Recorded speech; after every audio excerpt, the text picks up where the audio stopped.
Bonjour à tous et bienvenue sur Afrique Sport pour la matinale de ce lundi 27 juin 2022 que nous débutons avec Victor Osimhen. Il a été l'auteur d'une magnifique saison à Naples, une prestation qui n'a pas manqué d'attirer plusieurs offres venant spécialement d'Angleterre. Il est très courtisé par 3 cadors de Premier League. Osimhen aurait évoqué devant la presse qu'il était très dubitatif sur son avenir au sein de la Série A, mais depuis peu, il s'est finalement décidé à prolonger avec le Naples. L'attaquant nigérian ne serait pas très intéressé par les propositions des clubs anglais. L'attaquant est une valeur certaine qui n'a pas fini de faire ses preuves donc du côté de la Série A. Et nous passons à Hakim Ziyech.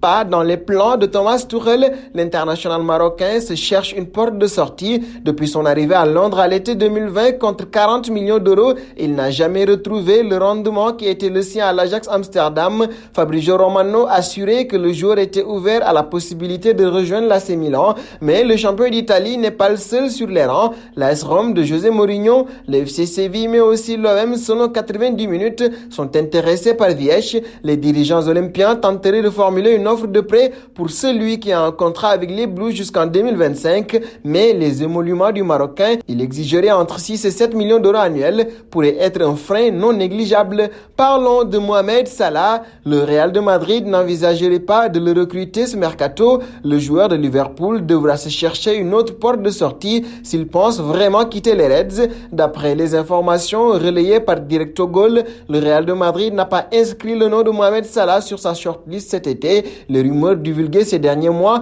n'auraient donc pas de fondement. Le club merengue paraît avoir développé une stratégie différente suite à la volte-face de Kylian Mbappé. Florentino Pérez souhaite apparemment miser sur la jeunesse plutôt que sur les Galactiques. Sous contrat jusqu'en juin 2023, Mohamed Salah semble être poussé vers la sortie par ses dirigeants. Les Reds attendraient 75 millions d'euros pour le laisser partir. Un saut auprès du président de l'UEFA, Alexander Seferin, défend dans une interview à la Gazzetta dello Sport le calendrier dense que plusieurs entraîneurs ont critiqué récemment. C'est facile de toujours attaquer l'UEFA et la FIFA, regrette le Slovène de 54 ans. Le discours est simple, si tu joues moins, les salaires baissent.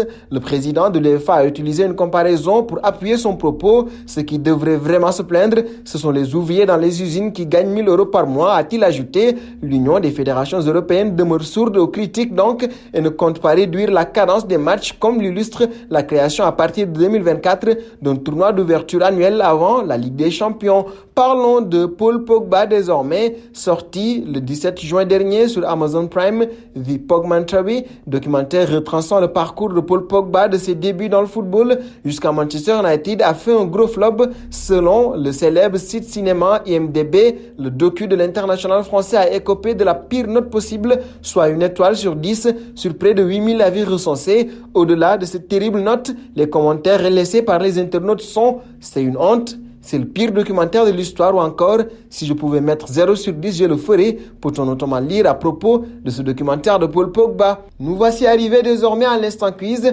avec 3 indices pour connaître notre joueur mystère du jour. Premier indice, je suis un joueur offensif âgé de 28 ans de la Premier League. Deuxième indice, j'ai joué pour 3 clubs entre le Portugal, la France et l'Angleterre. Troisième indice, durant ce mercato, j'ai annoncé vouloir partir dans mon club de rêve. Qui suis-je? Vos réponses seront attendues en commentaire. Et nous allons terminer avec Neymar.